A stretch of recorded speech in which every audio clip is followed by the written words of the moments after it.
Այսինքն լավ է։ Աշկեր չփագեք հագարս։ Մանտոր Դու ստեղ ես մնում։ Էլի գնա այդտեղը։ Ագիս խոսում եմ բարեկամիս հետ։ Դու ամեն օր դատարան ես էթու։ Համարյա։ Կամ գնում եմ ֆիզիկապես կամ WebEx-ով։ Zoom-ով, հա։ Որ գնում ես դատարան բանը հաճախորդի հետ ես գնում, թե դինես մոմենտա որ կարա հաճախորդը չկա, դու մենակ իրանց հիմնականում հաճախորդի հետ։ Իրանք է պետք ալնել։ Եթե անձամբ գնում եմ։ Ալնում եւ այլ։ Այսօր նորություններ էի կարդում, որ H1B վիզայի ինչ որ թեմայով, ինչ որ Տրամպը, չգիտեմ, կարդացել ես թե չէ, ասում է յանի ինչ որ skilled worker-ներ, այսինքն skilled հայերենից օժտվածություններ ունեցող աշխատողներ, յանի քիչ են Ամերիկայում, դա համար H1B վիզան պետք է ավելի շատացնենք, թե երբ դու տեսել ես նորություն ինչ են ասում։ Պատմությունը այս immigration-ի մի քիչ վայրի վերումներով է։ Սկզբում Թրամփը դներս խոսքը ընդհատում եմ վայրի վերումով, այսօր Տրամպը եկավ, թե հենց սկզբից էր ոնց որ արդեն սկսել, թե Տրամպի գալը արդեն սկսել էր, որովհետև ինչ արեց Բայդենի արդեն ղեկավարման վերջում հասկացան, որ այսքան մարդ թողնելը մի քիչ մեծ դժվարություններ առաջացնելու, խստացումները սկսեցին մտցնել։ Դժվարությունը ինչու՞մ էր արել, то есть ինք պրոստը շատ մարդ կար անլեգալ, այսինքն բենեֆիտների հարցներ, թե աշխատատեղերի հարցներ, ինչը։ Երբ որ սահմանը բացում ես եւ թողում ես բոլորը որ գան, չէ՞, այդ դեպքում դու եւ տնտեսության վրա ես ճնշում դնում եւ քո իրավապահ համակարգի վրա ես ճնշում դնում եւ քո քաղաքացիների վրա workforce-ի դատարանների նաև այդ մարդկանց մեջ լինում են մարդիկ, որովհետև ասում են, չէ, unvetted people, չէ, այսինքն մարդիկ չեն ենթարկվում vetting-ի, բան 1000 այո, հա drug lord-երը ախպեր ինչքան բանական, չէ, Մեքսիկայից սա այնտեղ բան կարտելներից բան նման խոսակցություն կա, այո, որ այդ մարդկանց մեջ կան նաև մարդիկ, ովքեր քրեական անցյալ ունեն, եւ այդ մարդիկ էլ են կարողացել սողոսկել Միացյալ Նահանգներ։ Ճիշտ է, պետությունը ինքը իր գործառույթների շրջանակներում գործողություններ անում է, որ բռնի այդ մարդկանց, որ չթողի հասարակության մեջ, որպեսի արագացված ընթացակարգերով անցնեն, որքան հնարավոր է շուտ եւ այլն եւ վերջապես հեռացնի այդ մարդկանց, բայց այդ խստացումները, որոշ խստացումներ մտավ Բայդենի օրոք, օրինակներից մեկը circumvention of lawful pathways rule մտցրեցին նշանակում հա դա presidential proclamation-ա, որը ըստ որի կոնկրետ date-եր կա, եթե այդ ընթացքում մարդիկ եկել են, իրանք եւ եթե Մեքսիկոից չի այդ մարդը, այդ ժամանակ ինքը այլևս ոնց որ իրավունք չունի կամ չի կարող հավակնել քաղաքական ապաստանի, որովհետև ինքը կարող էր ապաստան խնդրել այլ պետությունում, որովհետև ինքը հարևան պետությունից չի, Մեքսիկոից չի, օրինակի համար Գվատեմալայից է, տրանսֆերով է, այսինքն ինքը մի հատ ստապ ունեցել մի երկրում, հետո ոնդեից նոր մտել է։ Այո։ So եթե մարդը, այսինքն այնտեղ բացառություններ կա եւ այլն։ Արի հայերի վրա օրինակ, բերեմ որտեղ համոզված եմ մեր հերոստատիտողները, ասենք հայերն են ու իրանց էլ է շատ հետաքրքիր է օրենքների փոփոխությունը, էմիգրացիայի փոփոխությունը, մինչև Տրամպի ժամանակ ու իրանց դեպքում է փասոն, իրանք Մեքսիկայից չեն գալի, դե Կանադայից չեն գալի, ու իրանց երկիրը չի, այսինքն դա ոնց որ տրանզիտնի մի հատ երկիր է, որը նոր մտնում են Ամերիկա, իրանց վրա ավելի էլի ոնց կազդի կամ ոնց հազդել։ Ես business immigration չեմ անում, ես անում եմ family based and removal defense։ So էդի իմ բանից H1B-ն ինքը վիզա է, ինքը green card չի։ Ինքը վիզա է, որ մարդիկ գան աշխատեն։ Հասկանում ես, դա էդ է։ Հիմա Թրամփը առաջ բանը վծրեց, ասեց gold card եմ մտցնում, $5 միլիոն տվեք, green card-ը տալիս եմ, կամ ասեց employer-ները թող 100,000 տան, իրանց ամեն մի ում են ուզում բերեն, թող այդ մարդը ոնց որ H1B վիզան դառնա 100,000, մարդիկ գան, այտենց ասենք Amazon-նա, Starbucks-նա, Google-նա մեծ կամպանիները այտենց կարան մարդիկ բերեն դրսից։ Բայց այդ լավ որակի աշխատող, չէ՞, ենթադրում եմ, այսինքն։ Իրականում workforce-ը նենց է, որ լիքը skilled worker-ների կարիք կա։ Ամերիկայում։ Հասկանում ես, այդ առումով Թրամփը հասկանում որ իրական շուկայի առաջարկը կամ պահանջարկը այլ է, քան ինքն է փորձում ներդնի։ Ինքը հայրենասիրական մղումներով է առաջնորդվում, ուզում է որ իր երկրի քաղաքացիները ստեղծված մեծացած մարդիկ աշխատանքի հնարավորություն ունենան, որպեսզի դրսում սովորած ավարտածը չգա վերցնի այն տեղը, որը Ամերիկայում ծնված մեծացածը պետքա գար աշխատեր, դա հասկանալի է։ Դա հայրենասիրական մոտ, բայց դա ինչքանով է արտացոլում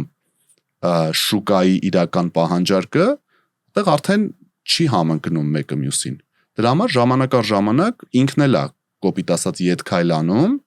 դեպի ավելի հեշտացումների, որովհետև այն ազդակները, որ ինքը ստանում է մեծ corporation-ներից, քաղաքական բանը դիկտով կայանում իր իրականությունը թե ոնց ադապտացվի, հասկանալի է։ Գևորգ, մի հատ sense հարց տամ, շատերին որ հետաքրքրում ասենք տարբեր ձևերով թե ոնց կարան գան Ամերիկայում հաստատվեն ու թե ոնց է Տրամպի գալը ընդհանրապես փոխել, ոնց էր մի երկու բառով կասես թե ոնց է խստացել այդ ամեն ինչը, ինչն է որ ժամանակին հնարավոր էր, հիմա հնարավոր չի։ Գիտեմ, շատ դժվար է ասենց սուղ ժամանակում մենք խոսանք բոլոր ասպեկտներից, բայց այնց հիմնական մեծ կտորները մարդիկ անց շատ հետաքրքրում է թե ոնց կարան գան, ասենք թե green card-ը ոնց ստանան, ոնց մնան Ամերիկայում։ Այն ինչ է այդ բաների համար հարկավոր։ Նայեք, Ամերիկա գալու մի քանի տարբերակ կա։ Կա family based immigration, որը ընտանիքի հիման վրա է, երբ որ դու ունես Միացյալ Նահանգներում բարեկամ, կոնկրետ բարեկամ։ Դա կարող է լինել ծնող, զավակ, քույր, եղբայր։ Դու այդ մարդկանց եթե ունես ամուսիններ, այո, նույնիսկ fiancé, այսինքն նշանած։ Այդ դեպքերում դու կարող ես դիմել եւ պահանջել քո հարազատին։ Հիմա կախված թե դու ինչ ստատուս ունես Միացյալ Նահանգներում, դու քաղաքացի ես, թե green card ունես, եւ կախված նրանից թե ում ես դու կանչում, արդեն դետալները փոխվում են։ Ինչքան ժամանակ կտևի։ Ժամանակն է երևի փոխվում, հա, ինչ բարեկամը։ Կապ ունի, ասենք ծնողն է երեխային կանչում, թե երեխան ծնողին, թե աղբերը քրոջը, ժամկետները փոխվում են։ Այո, օրինակի համար, եթե դու պահանջում ես քո ծնողին, ճիշտ է։ Այո։ Քո ծնողը պետությունը ստանում է քո հայցադիմումը եւ տևում է, ասենք 10 ամիս, 1 տարի, 1 տարուց մի քիչ ավել կարող է։ Հենց որ approve-ա լինում դա, քո ծնողը արդեն կարա consular processing-ով դեսպան հյուպատոսություն մտնելով գա Ամերիկա։ Եթե հակառակն է լինում, արդեն այնտեղ դետալներ կան։ Երեխան, եթե ծնողն է դիմում երեխայի համար, արդեն եթե երեխան 21-ից ցածր է եւ ամուսնացած չի, այդ ժամանակ էլի հերթ չկա։ Երբ որ 21-ից բարձր է, այդ ժամանակ հերթ կա, երբ որ ամուսնացածը հերթ կա։ Դες ամեն մեկը մի հատ նոր սցենար է բացում, ամեն ստատուսի դեպքում լրիվ նոր սցենարներ է բացում։ Այո, եթե դու green card ունես, ներողություն, եթե green card ունես, դիմում ես քո կնոջ համար, երեխայի համար 21-ից ցածր կամ բարձր, չամուսնացած, էլի հերթ կա։ So ամեն դեպքում փոխվում է։ Եթե մարդը նման կարիք ունի, մտադրություն ունի, որ որևէ բարեկամի կանչի, պետքա խոսի փաստաբանի հետ, մի քանի հարց տալով, ուսումնասիրելով իրավիճակը, փաստաբանը արդեն համապատասխան խորհուրդ է մեջ, ես կտեսնես մարդը ինչ ստատուս ունի ու նայած որ բարեկամին է կանչում, ըստ իր ստատուսի արդեն։ Իսկ այս Տրամպը, որ եկել է ու էմիգրացիոն օրենքները ու ընդհանրապես process-ներն է փոխում ու ճնշում է քաղաքական դրում դրա վրա, այդ ազդում է դատարանների, ասենք թե ծանրաբեռնվածության վրա։ Նկատի ունեմ, օրինակ դու ասում ես կարող է այս մի բանը այսքան X տարի տևի։ Իրականում այդ տենց է թե իրականությունը նենց է փոփոխում իրավիճակը, որ ասենք բոլոր դատարանները այնքան են սկսում լցվել, որ գործը այդ ժամկետներից էլ ավելի երկարում։ Շատ լավ հարց ես տալի, Հայկ ջան, ուղղակի մի հատ լրացում անեմ նախորդ հարցին։ Ես բացատրեցի որոշ չափով family based immigration-ը, կա նաև employment based immigration, որը տարբեր վիզաներ է տալիս մարդկանց։ Դա մյուս բանն է, branch-ն է։ Այո, դա արդեն մյուս ճյուղն է, որը արդեն տարբեր մասնագետների, թե իրանք կունենան extraordinary skills, abilities, ինչ էլ որ լինի։ Մի հատ շատ հետաքրքիր է, extraordinary skills, այսինքն ժողովրդական լեզվով ասած, տաղանդավոր մարդ, մոտավորապես տենց։ Այո։ So մարդ, որը ունի որևէ ոլորտում որևէ տաղանդ։ Հասկանում եք, եւ տարբեր վիզաների ձևեր կան, որով մարդը կարող է գալ Ամերիկա եւ աշխատել եւ բնակվել Միացյալ Նահանգներում, ունենալ օրինական կարգավիճակ Միացյալ Նահանգներում ապրելու։ եւ դա էլ է ճյուղավորվում տարբեր ճյուղերի մեջ, թե ինչ մասնագետներ կարող են գալ, կարող են գալ նաև մշակույթի գործիչներ, շատ տարբեր է եւ զանազան։ Այսինքն որ ասում են տաղանդ, այսինքն միանգամից մարդու միտքը գնում ասենք software engineer, ինչ որ տենց արհեստական ինտելեկտ բանան, բայց դրա մեջ կարող պրինցիպի մտնի ասենք, չգիտեմ, դերասան, ինչ որ բան այդ ոլորտի մարդ, բայց ինքը արդեն պետք է ինչ որ չափով ոնց որ հայտնի մարդ լինի իր երկրում, որ ավտոմատ դրա տակ ինքը անցնի այս երկրում պարտադիր չի։ Ճիշտ է, դա իմ նեղ մասնագիտության ոլորտը չի, իմ նեղ մասնագիտության ոլորտը ավելի շատ family based եւ որը որ դատարանների հետ է կապված removal defense-ն է։ Այսինքն removal defense-ը դա երբ որ դեպորտացիա մեկին պիտի անեն, ու նենց էս անում որ դեպորտացիա չանեն։ Բայց այդուհանդերձ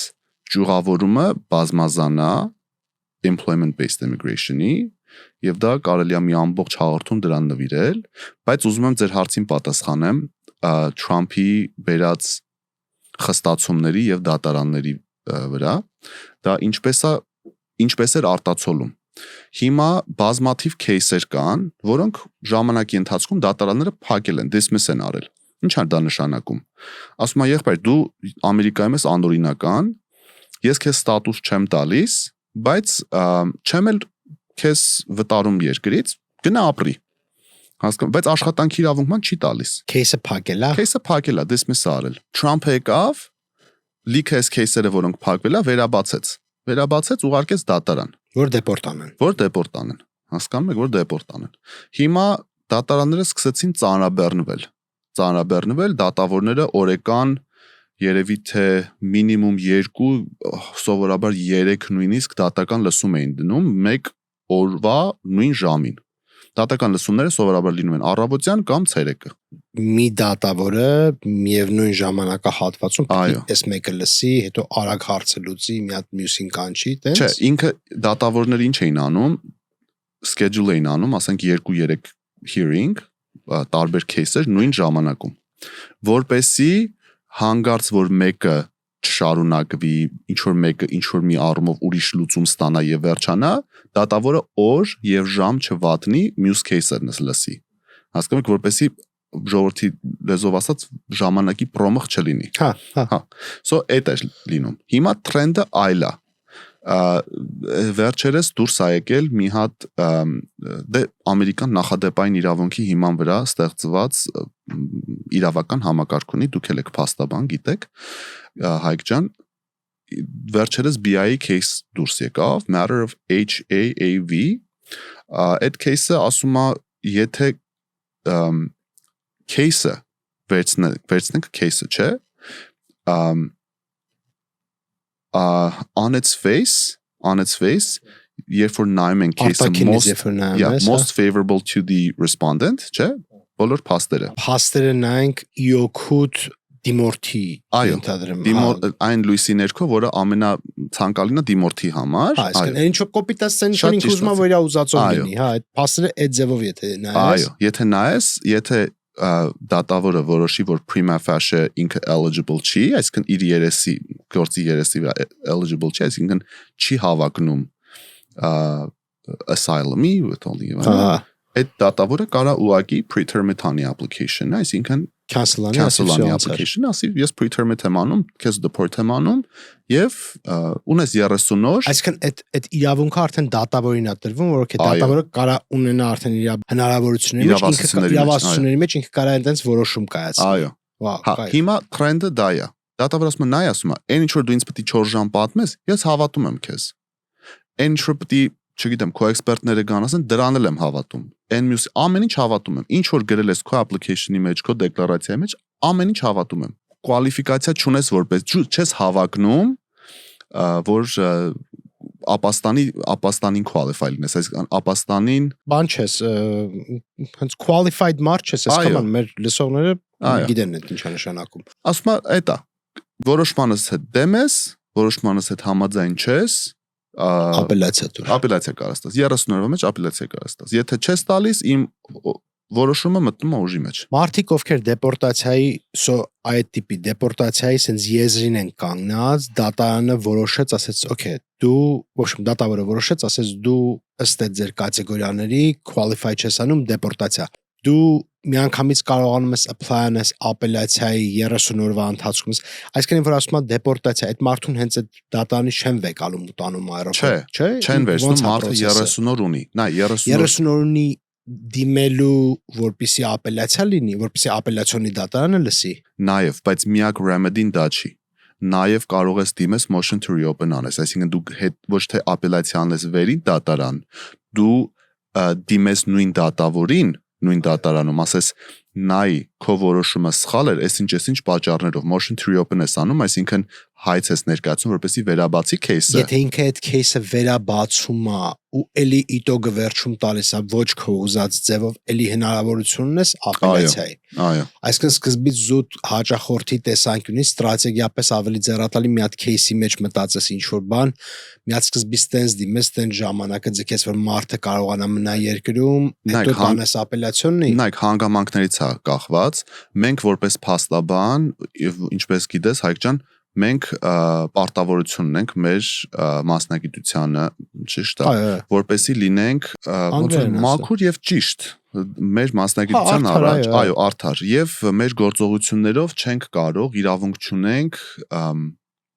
ոնց որ burden անենք դատարաններին, ճիշտ է, ճնշենք դատարաններին իրանց գործը ավելացնենք շատացնելով իրանց գործը։ Այո, զուտ մի նպատակի համար, որ հանդիսանում է, օրինակ հաճախորդը ավելի երկար մնա։ Այլ բառերով ասած, այսինքն այնքան որ ձևի համար մի բան գտնես, դատարանին ծանրաբեռնես, ասես 30 օրից հետո էլի կգաս կլսես կամ 6 ամիս հետո ինքը ստիպած էլի այդ case-ը պետքա վերաբացի, բայց եթե դու գտնես ինչ որ մի թեմա, որ adekvatորեն մտածում ես, որ այնտեղ կա դատավորի կողմից սխալ, դու դրա վրա կարաս խորանաս ու դրա հիման վրա Այո, այդ motion շատ թիրախային պետքա լինի։ Շատ թիրախային պետքա լինի եւ պետքա argument-ները ունենաս, փաստերը եւ փաստաբանը ինքը որպես մասնագետ արդեն այդ վերլուծությունը անելու է։ Դա հաճախորդի համար, որն է ավելի ճիշտ հաճախորդի շահերի համար։ Դիմի motion to reopen անի, այսինքն վերաբացի case-ը, թե ապելյացիայի դիմի։ Դա արդեն որոշելի հարցն է, բայց ապելյացիային որ դիմում է դրանից հետո ինչքան ժամանակ է տենում մինչև ապելյացիոնի դատարանն է որոշումը կայացնում։ Նայեք, առաջ տևում էր 6 ամսից 1 տարի, այնց average-ը այդքան էր։ Հա, միջինացված։ Հիմա ասում են, որ ավելի արագ է տևում։ Հիմա ասում են կարող է նույնիսկ տևի, ասենք 2-3 ամսում որոշում կա BIA-ից, եւ դրա մասին BIA կներես ինչն է։ Board of Immigration Appeals, so դրա մասին ասում են նույնիսկ դա ապելյացիոնի դատարանն է, պետության դատախազները, պետության դատախազները, հա։ Այո, պետության դատախազները եւ դատավորները ասում են, նայեք, as early as ասենք 2 ամսում, 3 ամսում կարա որոշում իջնի, so մտածեք ինչ եք անում։ Նայեք, նաեւ շատ կարեւոր է հասկանալ մարդը, օրինակ մեր հայության մեջ կան բավականաչափ մարդիկ, ովքեր դատական process-ների մեջով են հիմա անցնում, ճիշտ է։ Խոսքը գնում է դատական էմիգրացիոն, թե դատական ինչ-որ մախինացիոն բաների մասին։ Էմիգրացիոն, կներեք, որ կոնկրետ էմիգրացիոն գործերի մեջով են անցնում։ Կարևոր է իմանալ տվյալ մարդու նպատակները որոնք են։ Մարդը ուզում է ամեն գնով մնա Միացյալ Նահանգներում, թե ոչ։ Որովհետև պետությունը եւ նորից ասեմ, այդ տրենդի մեջ դա էլ կա, որ շատ հաճախ հիմա դատավորները ասում են, նայեք, եթե ուզում եք,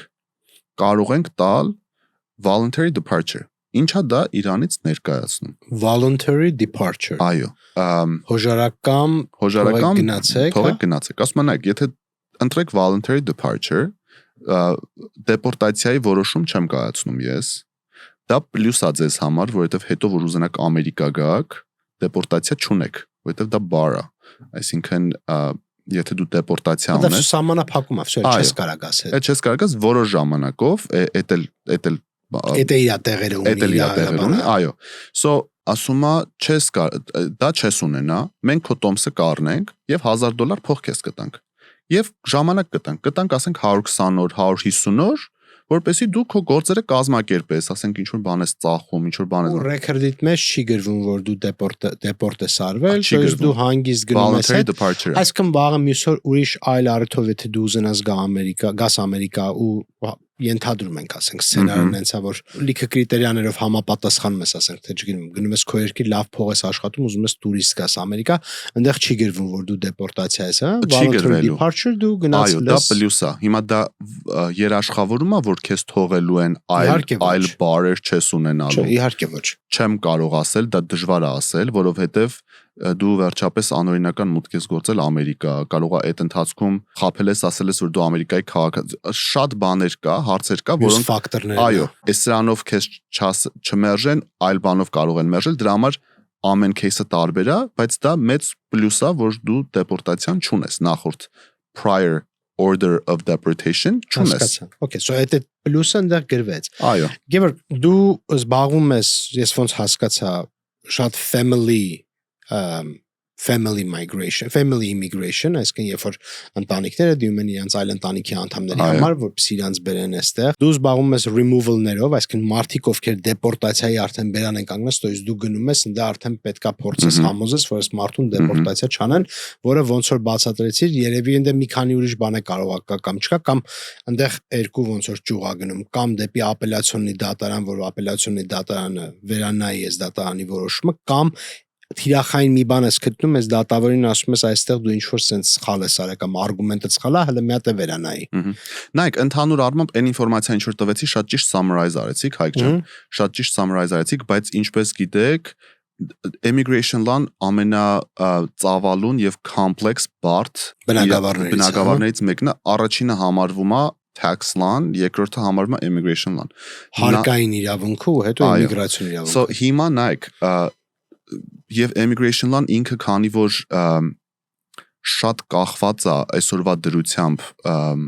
ադմինիստրացիաներից, ինքը շատ փոփոխությունների է ենթարկվում։ Կախվածով է նախագահական։ Այո, դեմոկրատներն են ավելի հանգիստ կողմնորոշում ունեն, ավելի պրո-իմիգրանտ են, ավելի շատ բարենպաստ են իմիգրանտները։ Այո, ռեփաբլիկանները ավելի ոչ հանդուրժող են, ավելի խիստ են իմիգրացիայի հարցում եւ այլն եւ այլն։ So այդ երկու տարբերությունները շատ մեծ ճնշում են գործադրում էմիգրացիոն համակարգի վրա, այդ փոփոխություններին հետևելու համար եւ որպեսի մարդը ճիշտ ճանապարհով գնա իր էմիգրացիոն գործը ճիշտ ճանապարհով տանի եւ չփչացնի հանկարծ։ Ես ճիշտ եմ հասկանում, մարդը կարող ունենա ինչ-որ մի տպավորություն, X տպավորություն ունի, որ sense է գնում, ադմինիստրացիան փոխվում է, ինչ-որ փոփոխություններ է լինում, ինքը հələ իներցիա այն նախկին մեթոդն է մտածում ու ճիշտ է ավելի որ փաստաբանի հետ քննարկի, խորհրդակցի, փորձի հասկանա ինչ ձևի փոփոխություն է կատարվել ու ոնց նոր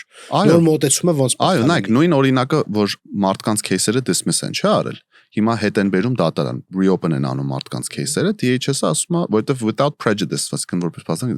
իրանք dismiss են անում այն իրավունքով, որ կարող են հետ բերեն դատարան գործերը եւ դատախազները motion են file անում, հետ են բերում դատարան։ So այդ մարդը երբ որ ապրում էր, չգիտեր, ասենք չգիտեր այդ ամեն ինչի մասին, մեկ էլ նամակ է ստանում, որ այսինչ օր, այսինչ ժամին ինքը դատարան պետքա գնա, հասկանում եք։ So շատ կարևոր է, ինչն է շատ կարևոր, որպեսզի շատ դետալների մեջ չմտնենք մարդկանց համար սա շատ խոճապային չլինի, կարևոր է հետեւյալը։ Միշտ հետևեք, որպեսզի տեսնեք ձեր case, եթե case ունեք, ձեր հասցեն պահեք current, այսինքն դատարաններին եւ այլն, ձեր հասցեն ճիշտ պահեք, որպեսզի ինչ information գալիս է, ծանոթում գալիս է, դուք ստանաք դա։ Իսկ եթե մեկը ինչ-որ միտեղ հասցեն փոխում է, միանգամից պետքա դատարանով միանգամից ասի, որ հասցեն փոխվի, որ կոմունիկացիան այո, պետքա դատարան, այո, որովհետեւ կարող է նամակը ստանա, չգնա, in absentia order ստանա, այսինքն դատարանը իրան հերրակա կարգով հեռացման ենթարկվի, միտեղ բռնեն, հա, այո, միտեղ բռնեն, ասեն դատարանի որոշում կա եւ այլն, ասեն չիմանա դաժե որտես որոշում է եղել։ Այո։ So էդի տենց, երկրորդը եւ շատ կարեւոր է, որպեսզի մարդիկ որևէ հանցանք չգործեն։ Դա նաեւ վերաբերվում է ոչ stop վիճակով մեքենա վարելուն, որը որ շատ վատ է նայվում, ոչ միայն օրենքի տեսանկյունից, այլև մարդկային տեսանկյունից, բարոյական, այո, Միացյալ Նահանգներում շատ վատ է նայվում եւ շատ ճիշտ է որ շատ վատ է նայվում, դա փաստ է, որովհետեւ երբ որ դատավորը նայում ասում է, եթե դու անօրինական եկել ես իմ երկիր, էդի հերիք չի, խմում ես, նստում ես մեքենայի ղեկին, ուրիշ ամերիկացիների կյանքն ես վտանգում։ Այո, ուրիշ մարդկանց կյանքն ես վտանգում, ուրիշ մարդկանց ընտանիքների կյանքերն ես վտանգում, ու հələ մի հատ էլ եկել ես ասում ես ես ուզում եմ ստեղ մնամ, ինչի համար։ Շատ կարևոր է եւ մարդիկ կան, ովքեր նորմալ ճանապարհ անցած մարդիկ են եւ այլն, բայց այդ մի սխալը մի անգամ գործում են եւ դա հավերժ մնում է իրանց դա խնդիր է ճակատագրական թեմա է դառնում։ Հանցագործություններից հեռու մնան։ Միշտ հետևեն իրանց кейսերին։ Որևէ խնդիր կա, խոսեն փաստաբանի հետ, կոնսուլտացիա ենթարկեն իրենց кейսը եւ խոճապի մատնվել։ Պետք չի ճիշտ հաստատակամ քայլերով առաջ գնալա պետք։ Եթե ունեք խնդիր, դիմեք որևէ նորմալ փաստաբանի, խոսացեք հետը, տեսեք ինչ է կատարվում։ Մի հատ պետքա assessment անեն, այսինքն վերլուծություն անեն, թե ինչ կա ձերում, այո, սիտուացիա է գնում, չէ՞։ Որպեսզի ձեզ ճանապարհները արդեն ցույց տան։ Բայց մի հարցի շուրջ եմ ուզում խոսեմ, Հակ ջան, դու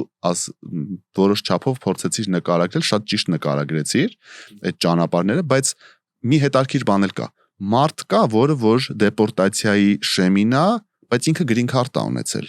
Ինքը Ամերիկա օրինական է եկել։ Այսինքն ինքը դեպորտացիայի շեմին է, որտեղ քաղաքացի չի դառը ու ինչ-որ մի թեմա է եղել, որի հիման վրա իրան հանում են։ Ինքը որևէ հանցագործություն կրիմինալ թեմա լինի երևի, չէ՞։ Այո։ Ուրիշ թեմա էլ կա, թե հենց կրիմինալ Հիմնականում կրիմինալ թեման է հիմնականում։ Եվ լինում է հետեւյալը, որ ասենք տարիներ առաջ մարդը ինչ որ հանցագործություն է գործած լինում, գնում է դատարան, probation են տալի, դա misdemeanor է ալնում, ինքը մտածում է որ դա misdemeanor է, felony չի, դա problem չի։ Արի մի հատ հերոստատիտողի համար պրոստը բան, felony-ն էդի ավելի ծանր հանցագործությունն է, misdemeanor-ը, ասենք ինչ-որ փողոցում երկու հոգի իրար տվել են, ասենք խփել են։ Նայած նույն battery-ին, այսինքն երբ որ մարդը, ասենք իր կնոջն է ծեծում, կարա charge դնի որպես felony, կարա charge դնի որպես misdemeanor, կախված հանգամանքներից եւ այլն, այնտեղ վնասված եղել է, եւ այլն, դա մի քիչ ավելի այլ թեմա։ Կախված կատեգորիայից թե վնասվածքը ինչ level-ի է, այսա մի օրինակն է, չենք խորանում։ Կախված թե ինչ ծանրության է վնասվածքը, կարա դատարանը համարի սա battery, felony, որը շատ ավելի ծանր level-ն է հանցագործության, կամ misdemeanor, որը ավելի Ես ավելի շատ կասեի, ճիշտ է, ես քրեական իրավունքի մասնագետ չեմ, բայց կարող եմ ավելի շատ կարամ ասեմ, եթե ընդհանրապես վնասված կա ֆիզիկական վնասված կա բռնության հետևանքով, դա կարող է որոշիչ դառնալ, բայց ընդհանուր ասածից իմաստն է, որ նույն հանգամանքներում մարդ կարող է charge-ը, այսինքն մեղադրանքը լինի misdemeanor, կարող լինի felony։ Այսինքն մարդը ենթագիտակցում է, մտածում ասում, եթե misdemeanor էր, probation տվեց, ասենք լավ, 2 շաբաթ ջել էր եւ այլն, ես իմ արել եմ արդարադատության առաջ, ես իմս վճարել եմ, իմ 14 օրը նստել եմ օրինակի համար, իմ probation-ը 3 տարվա կամ 5 տարվա վերջացրել եմ, ամեն ինչ նորմալ է։ Իդա green card-ը վերցնում է, մի 10 տարի հետո գնում է արտասահման հետագալի բռնում են իրան հետ գալուց, այսինքն սահմանին կանգնացում են, ասում են մի րոպե, դու sense charge ունես, դու deportable charge ունես։ Որովե տեսակի ընտանեկան բռնությունը շատ վատ բան է, ամեն առումով։ Ցանկացած տեսակի օրենք խախտելն է շատ վատ բան։ Համաձայն։ Եվ դրա հետ նաև պլանի հետ կապված, մարիխուանայի հետ։ Այո, մարիխուանայի հետ կապված այդ աճեցումները, էլ վաճառելը չեմ ասում, տեղափոխ եւ այլն, այդ դրանք լեգալ Այո, Կալիֆոռնիայում որը լիցենզիա են տալի, Կալիֆոռնիայի լիցենզիան է, բայց հետաքրքիր է, դա շտատի լիցենզիան է, բայց ֆեդերալի կողմից ինքը ճանաչված չի։ Ինքը ճանաչված չի։ Ու էմիգրացիոն իրավունքը դա շտատի իրավունք չի, դա ֆեդերալ իրավունք է, դա ոնց է խաղալու։ Շատ վատ։ Շատ վատ եւ իվնաս հաճախորդի։ Այսինքն green card ունեցողը, եթե նույնիսկ լիցենզավորված մարիխուանայի գործում եղավ ու այդ թեմայով հանգարց բռնվեց, ինքը կարող է լիցենզավորված Կալիֆոռնիայի ինչ-որ բիզնեսի մեջ եղավ կամ ինչ-որ աֆիլիացված եղավ դրա հետ, բայց ֆեդերալ մակարդակում կարան enforce անեն, եթե շատ ուզենան, enforce անեն իր դեմ ու դա համարվի որպես drug deal։ Այո։ Այդ արդեն զուտ enforcement-ի խնդիր է, ուզենան enforce անեն թե չէ։ Օրենքը սենց ասում։ Եթե there's reasonable belief որ engage է եղել խելամիտ հավատ կա որ մտել ես այդ թեմաների մեջ, հա, մտել ես այդ թեմաների մեջ, չգիտեմ, աճացրել ես, transport ես արել, այդ դեպքում դա շատ մեծ խնդիր կարա լինի։ Եվ քո green card-ը կարան վերցնեն, եւ removal proceeding-ի մեջ կարող դնեն, այո, եւ լիքը մարդիկ էլ այտենց գործերի մեջ բախվել են նման խնդիրների եւ հիմա ինձ ամենահետաքրքրող թեման, քեզ պետք է ասեմ, ամենահետաքրքրող թեման, որը երևի ժամանակն է հիմա մի քիչ սուղ դրա մասին խորանալու, բայց ինձ ամենահետաքրքրող թեման միշտ եղել է քաղաքական ապաստարան խնդրողները ինձ։ Դու այդ кейսերով զբաղվում ես, այդ кейսերով չես զբաղվում։ Ամեն օր։ Դու քաղաքական ապսո, այսինքն մի քանի ոլորտի բանով ես, այսինքն դու family ընտանիքների միացումը green card-ով որ գան մարդիկ։ Ես բազմաթիվ ոլորտներով եմ զբաղվում, Հայկ ջան։ Բայց հիմնական բայց սենց ասեմ, սովորաբար այն law firm-ներում, որտեղ ես աշխատել եմ, իրանց ուղղվածությունը սովորաբար կամ employment based immigration-ա կամ family based immigration, եւ եթե family based immigration-ա, it's ոնց որ նաեւ իր մեջ ընդգրկում է removal defense, որը որ դատարանների հետ հայցադիմումներն են ամենատարբեր։ Removal defense դեպորտացիան, այսինքն ավելի բարձր դեպորտացիայի պաշտպանությունը, այո։ So իմ մասնագիտացումը չի ընդգրկել employment based immigration-ը, դրանից բացի ամեն ինչով, գրեթե ամեն ինչով ես զբաղվում եմ։ Այսինքն դա կարող է լինել մարդասիրական հիմունքներով ինչ որ մեկին թույլ տալ Միացյալ Նահանգներ գալ, դա կարող է լինել ինչ որ մեկին թույլ տալ, որը կարգավիճակ չունի, հետ գնա նորից վերադառնա, դա կարող է շատ այնքան տարբեր եւ ծավալուն է, որ կարող է լինել մի մարդու кейսի մասին, որը որ ինքը ստատուս չունի, բայց այլ կրիտերիաներով համապատասխանում է եւ ունի երեխա կամ ծնող, ով որ որևէ խնդիր ունի, որը քաղաքացի է կամ green card ունի եւ այդ մարդուն աջակցելու համար իրան ուղակի ստատուս տան եւ ասեն դու կարող ես մնալ Միացյալ Նահանգներում, քեզ green card ենք տալիս, ստատուս ենք տալիս։ Այնքան տարբեր եւ բազմաշերտ է։ Ինձ գիտես ինչն է շատ հետաքրքրում նայի։ Ես ինչքան նայում եմ մեդիա դաշտում, ահա որ շատ ռեկլամներ կա, տարբեր փաստաբաններ։ Հիմա դու ես փաստաբան, ես էլ եմ փաստաբան։ Ես զգում եմ, գիտես, մեկ-մեկ sense պրովոկացիոն մոմենտներ կա, տեսնում եմ, նույնիսկ էմիգրացիայի ոլորտում եմ այդ շատ տեսնում, քանի որ մարդու կյանքը, ճակատագիրը, իր ընտանիքի ոնց որ լինել չլինելն է ինչ որ չափով դրանից կախված, ռեկլամների մեջ նման immigration փաստաբանների sense մի հատ բան են գցում, ոնց ասեմ, մի հատ sense ոնց որ խայծ գցեն, մի հատ sense պրովոկացիոն բան են գցում, ասում են, այ ասում են sense բան է կատարվում, այսինքն գիտես, սպեկուլատիվ մի բան են գցում ու դրանով ոնց որ տենց խայծը տալիս եմ, որ անպայման գնացեք ձեր փաստաբանի հետ, ոնց որ sense հապճեպության բան են գցում, որ մարդիկ գնան իրանց փաստաբանին տնան, մի կողմից չես կարա մեղադրես, անպայման չի, որ այդ մանիպուլյացիա է, կարող է իսկականից տենց մարդիկ պետք է իսկականից գնան տնան իրանց փաստաբանին, ով որ իրանց խորտ կտա։ Բայց մյուս կողմից ես զգում եմ այդ մանիպուլյատիվ մեկ-մեկ բանը, որ sense ինչ որ մեկը պրոստը փորձում է մի բան գցի, որ իր հաճախորդները հետ գան եւ եւս մի ռաունդ իրանց վճարեն։ Դու այսքան տարի որ աշխատում ես որպես փաստաբան ու ես քեզ ճանաչում եմ ու գիտեմ դու տենց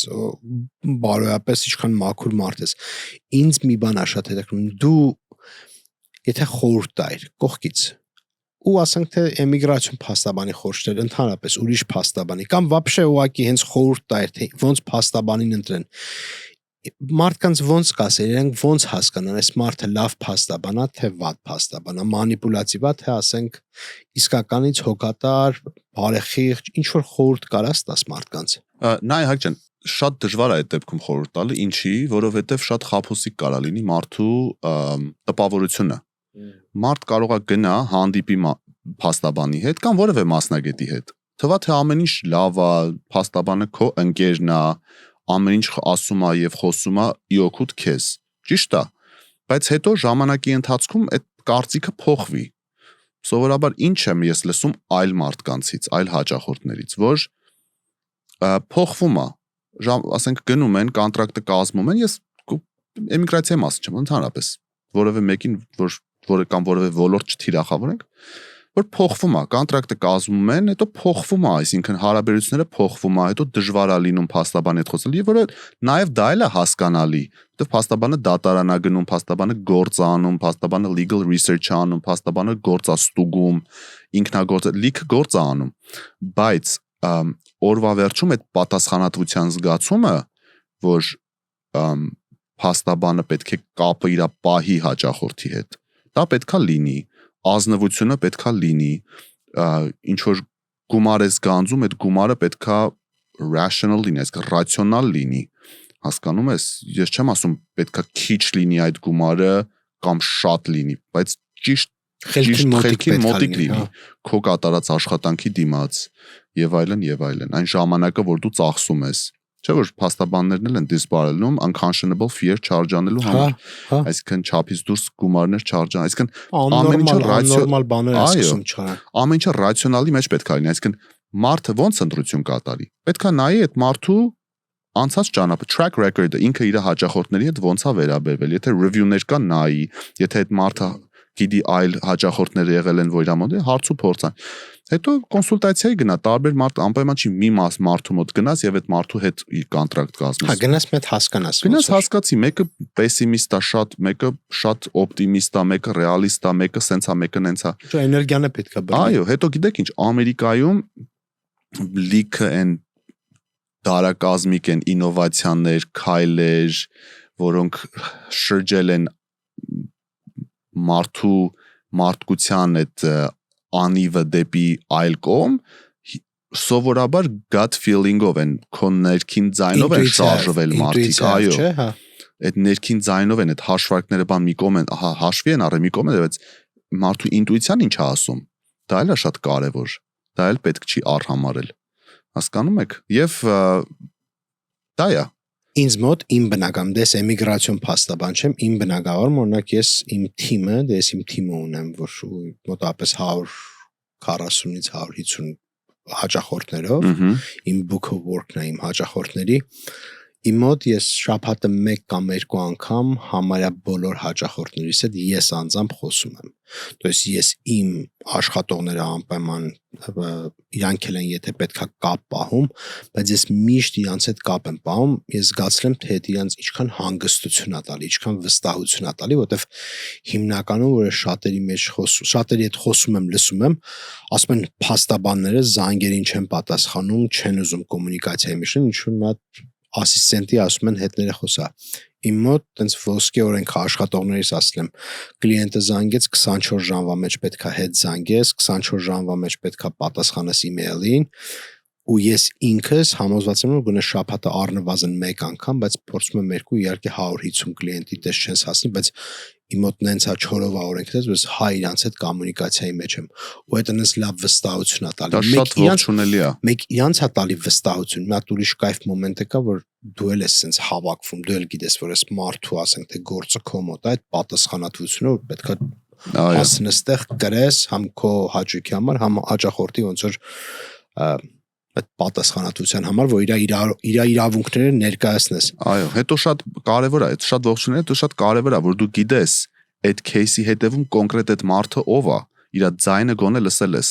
You're putting a face այդ кейսի վրա face ես դնում, այսինքն դա դեմքը բան ճանաչում ես ինքը, շատ կարևոր է։ Դա արդեն նշանակում է դա հերթական кейսը քո համար չի, դա մարդու կյանքն է, որ դու տենց ես մոտենում այդ кейսին, այսինքն ավելի պատասխանատվորեն եւ արդյունքն էլ ավելի ուրիշ ալին։ Կարեկցանք է այդ մարդկում։ Եվ ես շատ շնորհակալ եմ քեզ։ Քեզ էլ եմ շնորհակալ Հայկ ջան։ Եվ ես ասեմ, մի բան էլ եմ ուզում ասեմ վերջում, ես քեզ հեռուստադիտողին ասեմ, որ ես քեզ շատ լավ ճանաչում եմ։ Մենք շատ երկար ժամանակ ենք իրար ճանաչում։ Դու բազմաթիվ մասնագիտություններ ունես, լավագույն համալսարաններն ես ավարտել, լավագույն համալսարան եւ մեծ փորձ ունես։ Это было давно и неправда։ Չէ, это правда եւ շատ վաղուց եւ ասեմ, որ քո մոտ որպես փաստաբան, քո անցած ճանապարհը որպես քաղաքագետ, որպես միջազգայնագետ եւ նաեւ ֆինանսի գծով դու մասնագետ եղել, այո, 20 տարվա դա շատ մեծ փորձ ես դու բերում իրավաբանության մեջ եւ նույնիսկ քո նման մասնագետները նաեւ շատ ծանրակշիռ տեղ կարող են ունենալ, նույնիսկ եթե դու որոշես էմիգրացիայի ոլորտում մտնես, քո փորձը եւ որպես քաղաքագետ իմանալով երկրներին իրանց մարտահրավերները ով որտեղ է ղեկավարում, ինչքան ժամանակ, ինչքան կոնֆլիկտները եւ այլն, նաեւ ներքաղաքական խմորումներից առաջացած այս ռեժիմները, դա ուղղակի նաեւ շատ մեծ պլյուս կարող է լինել բազմաթիվ մարդկանց кейսերում, որը ճիշտ ձևով ներկայացնես այն մարդկանց շահերը եւ ճիշտ պատկերացնես այդ երկրները։ Հասկանում ես, հաճախ մարդիկ նայում են երկրի տեղն էլ չգիտեն քարտեզի վրա, բայց պատասխանատվություն են վերցնում, որպեսզի գնան ներկայացնեն մարդկանց, կարող է նման դեպքեր լինեն, չգիտեմ, չեմ ուզում բանանեմ, բայց հաստատ քո դեպքում դա նման ձևով չի լինի։ Ես քեզ շատ շնորհակալ եմ այս անկեղծ բարի բառերի համար, խոսք եմ տալի պատասխանատվությամբ գրեմ առաջ, հələ որ իմ հաճախորդներին համար եմ պատասխանատու, բայց էմիգրացիայի ոլորտը նման քաղաքական ապաստանի ոլորտը ինձ շատ է հետաքրքրում։ Ինձ թվում է մի օր ապագայում մի հատ կանենք, ես ուզում եմ այդ ոլորտի մասին մի քիչ խորհենք, ինձ շատ հետաքրքիր է։ Շնորհակալ եմ, Հայկ ջան։